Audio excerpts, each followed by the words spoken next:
claim to love my vagina. It's embarrassing because it's not exactly politically correct.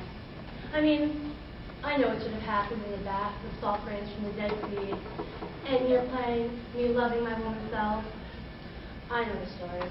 Vaginas are beautiful. Our self-hatred is only the internalized repression and hatred of the patriarchal culture. It isn't real. Pussies unite. I know all of it. Like if we'd grown up in a culture where we were taught that fat thighs are beautiful, we'd all be pounding down milkshakes and Krispy Kremes, lying on our backs, thigh expanding. But we didn't grow up in that culture. I hated my thighs, and I hated my vagina even more. I thought it was incredibly ugly. I pitied anyone trying to go down there. In order to survive, I began to pretend there was something else between my legs. I imagined furniture, cozy futons with light cotton comforters, little velvet settees, leopard rugs, or pretty things, full of pot holders or place settings. I got so accustomed to this that I lost all memory of having a vagina. Then I met Bob. Bob, I never met. He was tall and thin, nondescript, and wore happy tan clothes. Bob did not like sexy foods or listen to Prince. He had no interest in sexy lingerie. In the summer, he spent time in the shade. He didn't have any problems or issues and was not an alcoholic. He wasn't very funny or articulate or mysterious. He wasn't unavailable or mean. He wasn't self-involved or charismatic. He didn't drive fast. I didn't particularly like Bob. I would have missed them all together if he hadn't picked up my change that dropped on the deli floor. When he handed me back my quarters and pennies and our hands accidentally touched, something happened. I went to bed with him. That's when the miracle occurred. Turns out, Bob loved vagina. He loved the way they felt, the way they smelled, the way they tasted. Most importantly, he loved the way they looked. He had to look at them. The first night we had sex, Bob told me he hadn't seen me. Turn on the light, I said, thinking he was a weirdo and freaking out in the dark. So he turned on the light. And he said, okay, I'm ready. Ready to see you. Right here, I waved. I'm right here.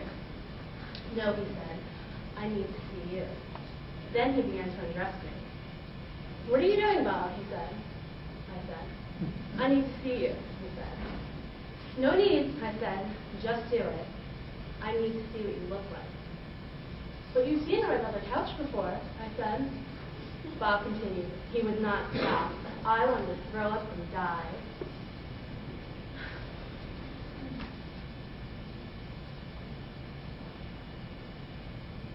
I held my breath. He looked and looked. He got breathy and his face changed.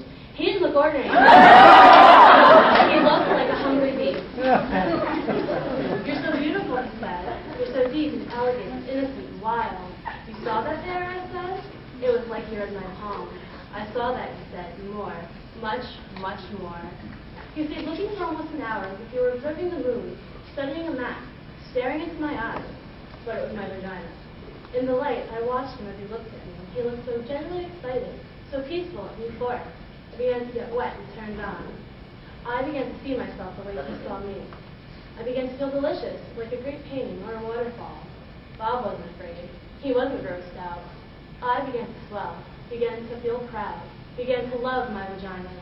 And Bob lost himself there, and I was there with him, in my vagina, and we were gone.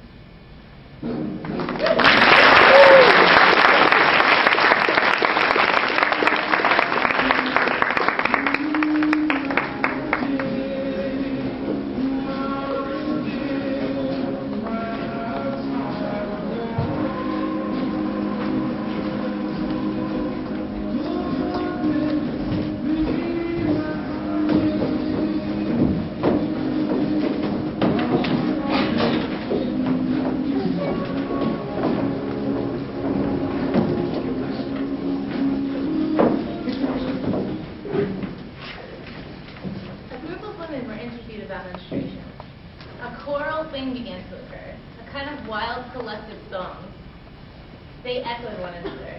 Their voices led into one another. 7th grade, 6 years old. My brother was talking about periods. I didn't like the way he was talking about them, so I went to my mother. What's a period? I asked. It's punctuation. You put it at the end of the sentence. My father, he bought me a card. to my little girl who isn't so little anymore. I was terrified. My mother showed me the 6 sanitary napkins. I was afraid of the old ones that can't very building. I remember being one of the last. I was 13. We all wanted it to come. I was so afraid I started putting my youth hats in the dark storage places on top of the roof. 8th grade, where mother said, "Oh, that's nice." In junior high, brown drip came, coinciding with little hairs under my arms, which grew unevenly. One arm had hair, the other one didn't. I was 16, sort of scared. My mother gave me clothes. We have bunk beds. She was so uncomfortable. I lay down with her. Oh my gosh. So one night I came home, snuck in the bed. I was pretty late. My mom was sleeping.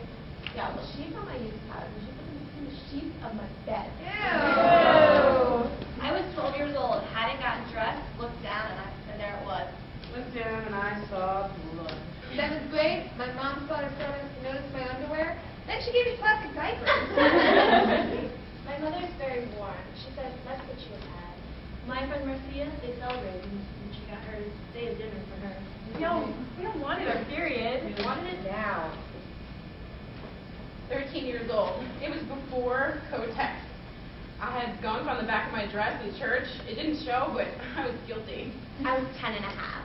No preparation. Brown stuff on my underwear. She showed me how to put in a tampon, but I only got it in halfway. I associated my period with inexplicable phenomena. My mother told me I had to use a rag. She said no to tampons. She said, you couldn't put anything in your sugar dish. I wore one cotton. Told my mother, she gave me Elizabeth Keller paper dolls. My mom said mazel tov and slapped me in the face. I didn't know if it was a good thing or a bad thing. My period like cake mix before it's baked. Hey, Indians sat on moss for 5 days. Wish I was Native American. I was 15 hoping to get it. I was tall and I kept growing. When I was in the gym, I saw white girls with tampons, and I thought they were really bad girls. Saw little red drops on pink tiles and I said, My mom was glad for me. I used OB, and I liked putting my fingers up there. 11 years old, I was wearing white pants. Blood starts to come out. oh man. I thought it was dreadful. I'm not ready. I got back pain. I got horny. 12 years old. I was happy. My friend had a Ouija board. We asked if we were going to get our period. Looked down, and there it was. Looked down and I saw blood. I'm a woman. Terrified. Never thought it was going to come. Changed my whole feeling about myself. I became a quiet woman, virtuous, never speak, good Vietnamese worker. I was 9 and a half. I used to roll my underwear up in a ball and throw it into the corner. I didn't want to worry my parents. My mom made me hot water and wine. I fell asleep. I was in my mother's apartment, and I had this comic book collection. My mom came up to me and she's like, you mustn't lift your books. My girlfriend told me that you hemorrhage every month. What? My mother was in and out of mental hospital. She couldn't take me coming of age. Dear Miss Carlin, please excuse my daughter. She has just matured. At camp, they told me not to take a bath for my period. They wipe me down with antiseptic. There, people would smell it. Here they say I smell that bitch. Like the heat. I got hungry. Sometimes it's really red. I like to drop the drip into the toilet like paint. Sometimes it's brown, and that disturbs me. I was 12. My mother slapped me and bought me a red cotton shirt. My father went out for a bottle of sangria.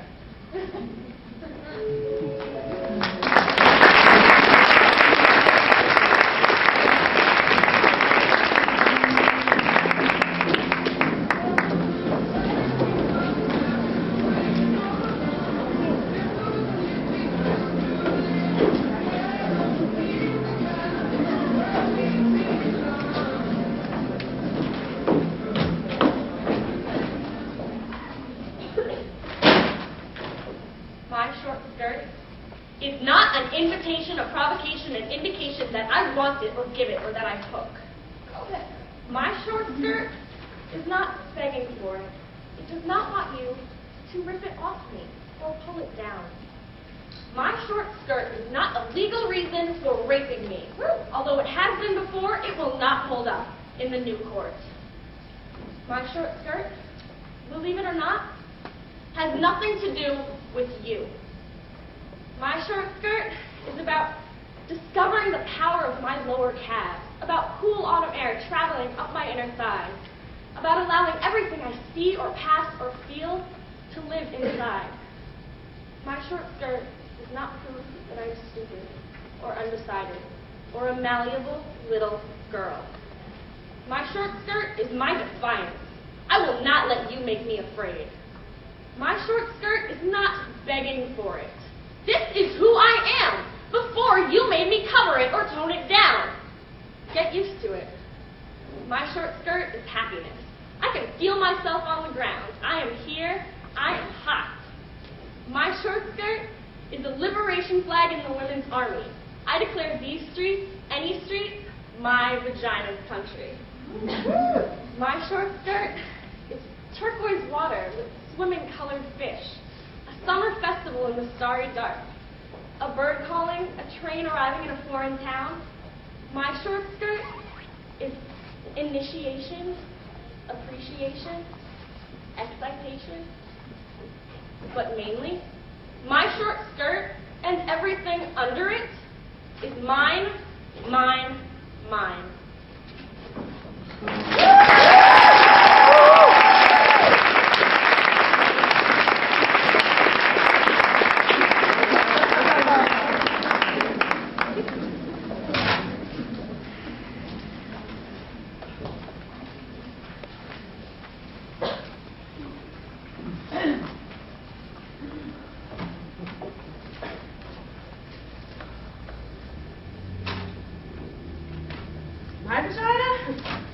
My vagina is angry. Look, it is.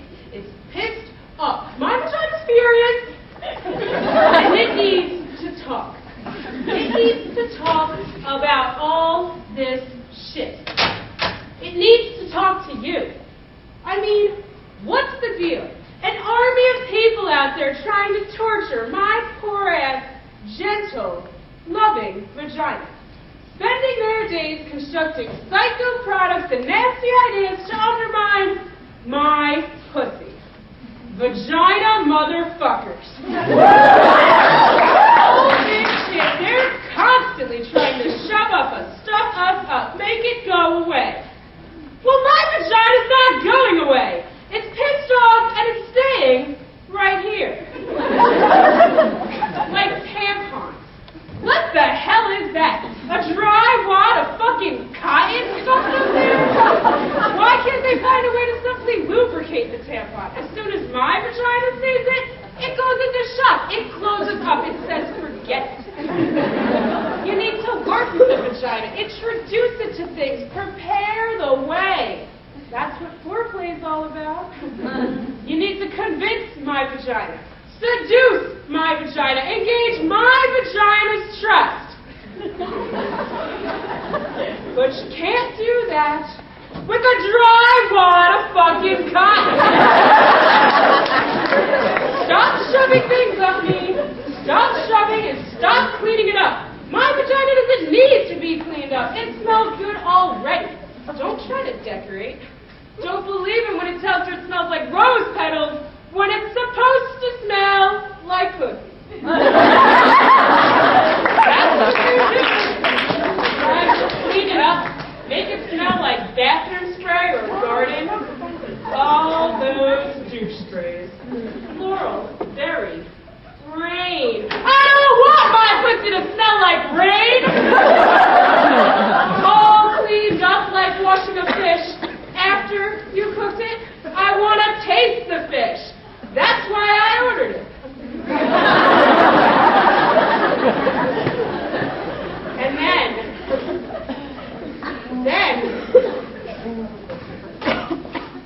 there's those exams. Who the hell bought them? Why the scary paper dress that scratches your tits and crunches when you lie down? You feel like a wad of paper someone threw away. Why the rubber gloves? Why the flashlight all up there like Nancy Drew working against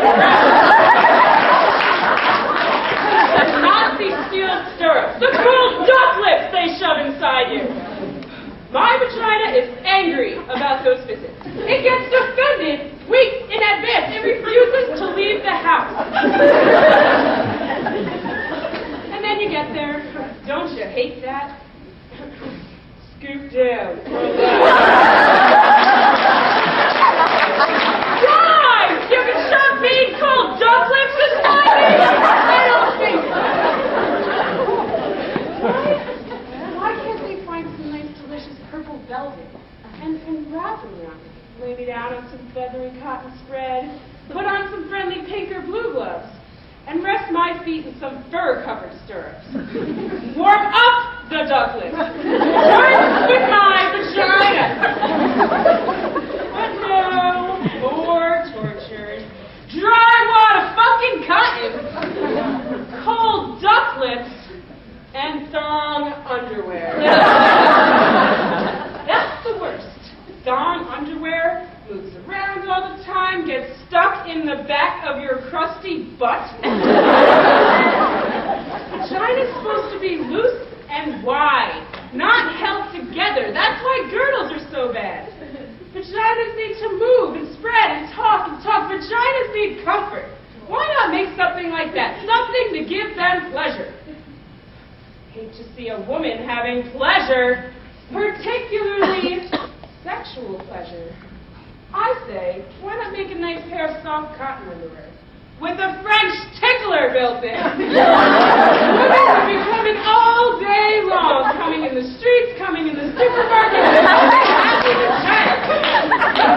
They wouldn't be able to stand it, seeing all those energized, not taking shit, hot, happy vaginas. If my vagina could talk, it would talk about itself like me. It would talk about other vaginas. It would do vagina impressions. What would it wear? Harry Winston diamonds. No clothing. Just there, draped in diamonds. My vagina once helped release a giant baby into this world. Thought it would be doing more of that. Now it's not. It wants to travel, doesn't want a lot of company. It wants to read and know things and get out more. It wants sex. It loves sex. It wants to go deeper. It's hungry for depth. It wants kindness. It wants change. It wants silence and freedom and gentle kisses. Soft liquids and deep touch. It wants chocolate. It wants to scream! It wants to stop being angry! It wants... Well, my vagina, it wants everything.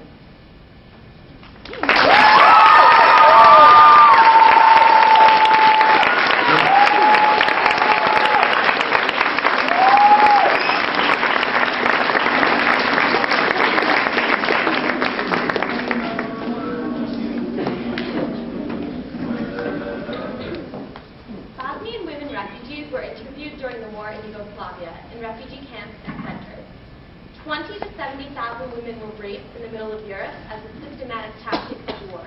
It was shocking to see how little people did to stop it. But then again, in the United States, each year about 500,000 women are raped, which is another kind of war. This monologue is based on one woman's story. We do it tonight for that woman and the extraordinary women of Bosnia and Kosovo. My vagina is green. Water, soft pink fields, cows mooing, sun resting, sweet boyfriend touching lightly with soft piece of blonde straw. There is something between my legs. I do not know what it is. I do not know where it is. I do not touch. Not now, not anymore, not this. My vagina is chatty, can't wait. So much, saying words, talking, can't quit trying, can't quit saying, oh yes, oh yes. Not since I dreamed there's a dead animal thrown inside me with big black fishing lines. And the bad dead animal smell cannot be removed. And its throat is slit and it bleeds through all my summer dresses. My vagina singing all girl songs, all wild autumn field songs, all goat bell ringing songs, vagina songs, vagina home songs. Not since the soldiers stuck a long thick rifle inside me. So cold this steel rod canceling my heart. Don't know whether they're going to fire it or shove it through my spinning brain. 6 of them, monstrous doctors with black masks shoving bottles at me too. There were sticks and brooms. My vagina, clean spilling water over sun-baked stone, over stone, click, click stone, over and over. Not since a piece of my vagina made lemon screeching sound. Not since a piece of my vagina came off in my hand. Now one side of the lip is completely gone. My vagina, a live wet water village. My vagina, my hometown. Not since the soldiers took turns for 6 days, smelling like feces and smoked meat, they left their dirty sperm inside me. I became a river of poison and pus, and all the crops died and the fish. My vagina, a live wet water village. My vagina, my hometown. They butchered it and burned it down. I do not touch now. I do not visit. I live someplace else now. I do not know where that is.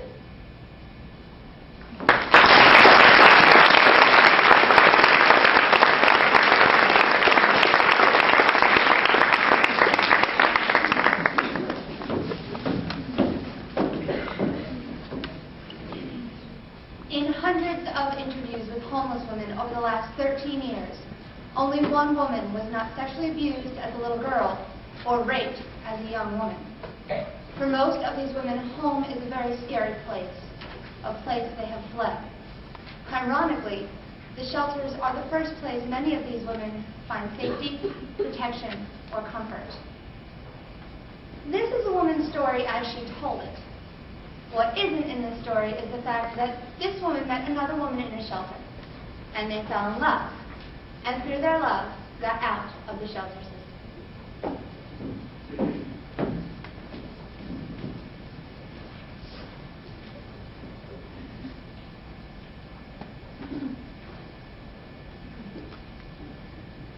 Memory, December 1965, 5 years old. My mama tells me in a loud, scary, life-threatening voice to stop scratching my coochie snorcher. And I become terrified that I've scratched it off down there. I do not touch myself again, not even in the bath. I'm afraid of the water getting in and filling me up, so I explode. I put Band-Aids over my Gucci snorcher to cover the hole, but they fall off in the water. I imagine a stopper, a bathtub plug up there to keep things from entering me. And I sleep with 3 pairs of happy heart patent underwear under my snap-up pajamas. I still want to touch myself sometimes, but I don't.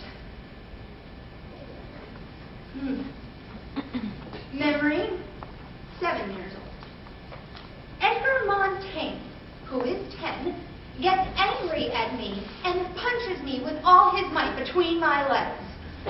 It feels like he breaks my entire self. I limp home. I can't pee.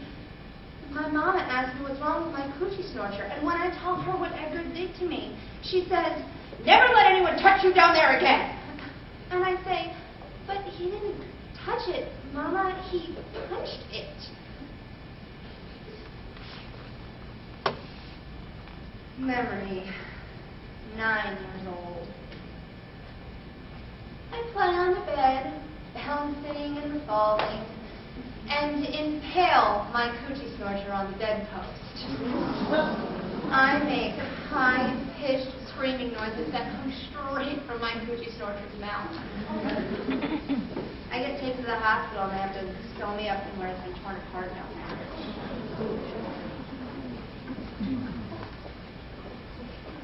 Memory, 10 years old. I'm at my father's house, and he's having a party upstairs. And everyone's drinking, and I'm in the basement trying on my new white cotton underpants and bra that my father's girlfriend gave me. And suddenly, my father's best friend, this big man Alfred, comes up from behind and pulls my underpants down and sticks his big hard penis into my coochie snorcher. And I scream, and I kick, and I try to fight him off, but he already gets in. And my father is there then, and he has a gun, and there's a very, very loud, horrible noise. And then there's blood all over Alfred and me. Lots of blood. I'm sure my coochie snorter is finally just falling out. Alfred is paralyzed for life, and my mother won't let me see my father again for 7 years.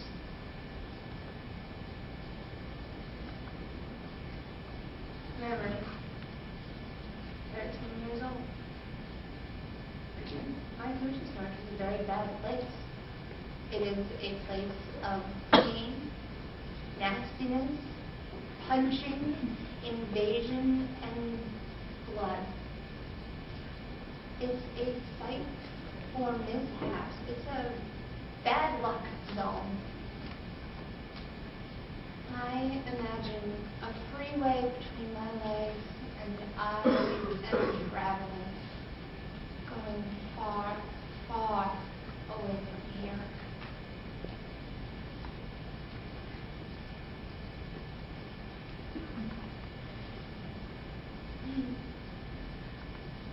Memory. 16 years old. There's this gorgeous 24-year-old woman in our neighborhood, and I stare at her all the time.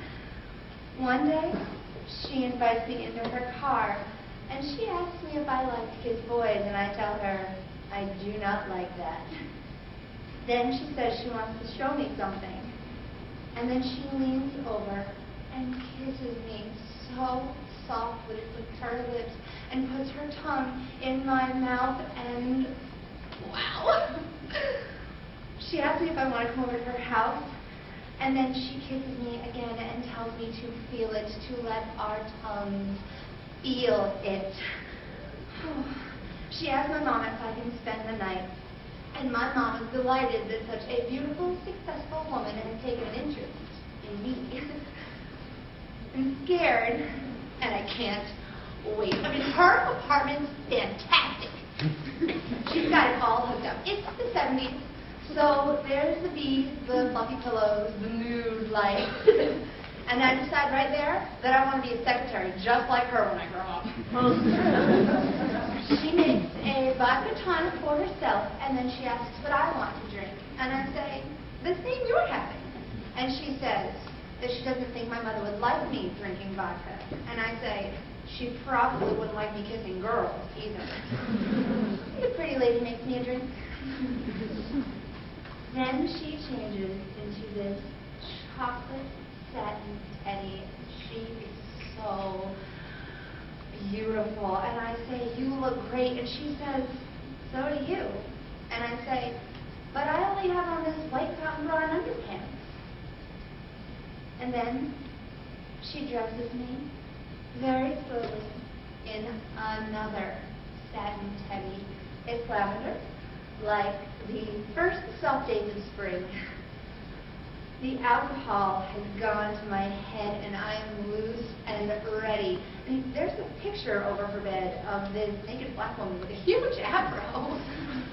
She gently and slowly lays me out on the bed, and just our bodies rubbing together makes me come. And then she does everything to me and my coochie snorter that I thought was nasty before. And wow! I'm so hot, so wild. And she says, your vagina, untouched by man, so fresh, so pure. I wish I could keep it that way forever. I get crazy wild, and then the phone rings, and it's my mom. And I'm sure that she knows because she catches me at everything, and I'm breathing so heavy, and I try to act normal when she gets on the phone, and she says, what's wrong with you? Have you been exercising? And I say, no, Mom, I'm just running.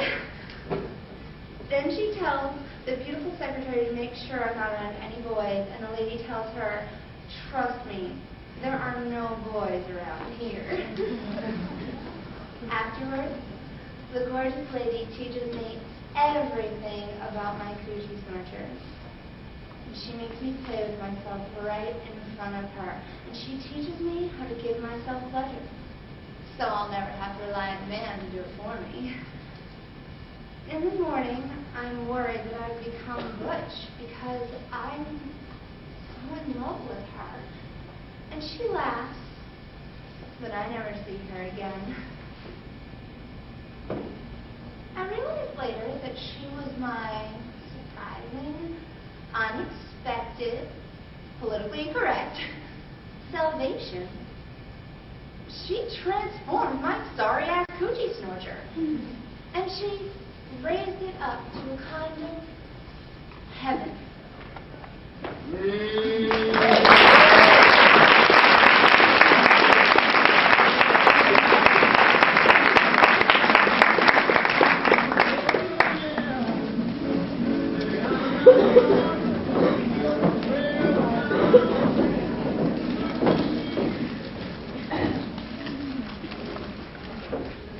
What does your vagina smell like? Earth. Wet garbage. God. Water. A brand new morning. Death. Sweet ginger.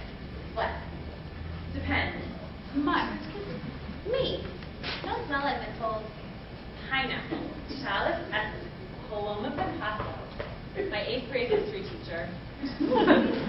Earthy meat and musk. Cinnamon and clove. Mike D. Roses. Spicy, musky jasmine forest. Deep, deep forest. Damp moss. Yummy candy. The South Pacific.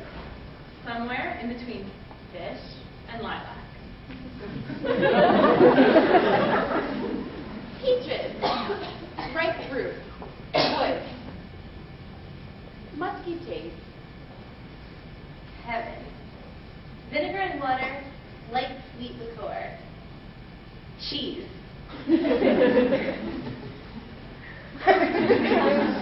Ocean. Sexy. Sponge. The beginning.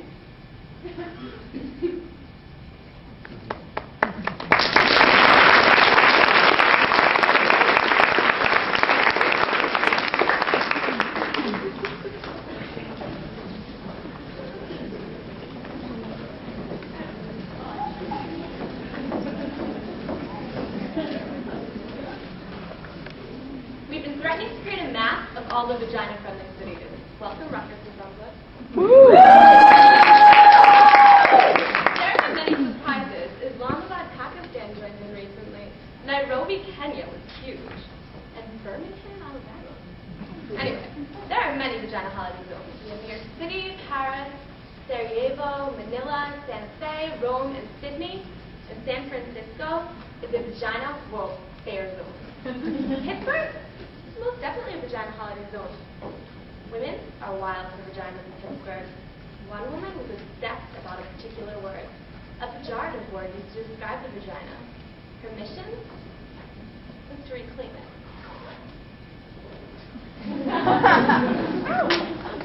I call it cunt. I really like it. Cunt. Listen to it. Cunt. Cavern, cackle, click, cute, come close, see close, inside, cute, then you, then curvy, inviting shark skin, you, uniform, under, up, urge, con, then and, then, now, nexus, nice, always round, depth, uppercase, N, a jagged wake of electrical pulse,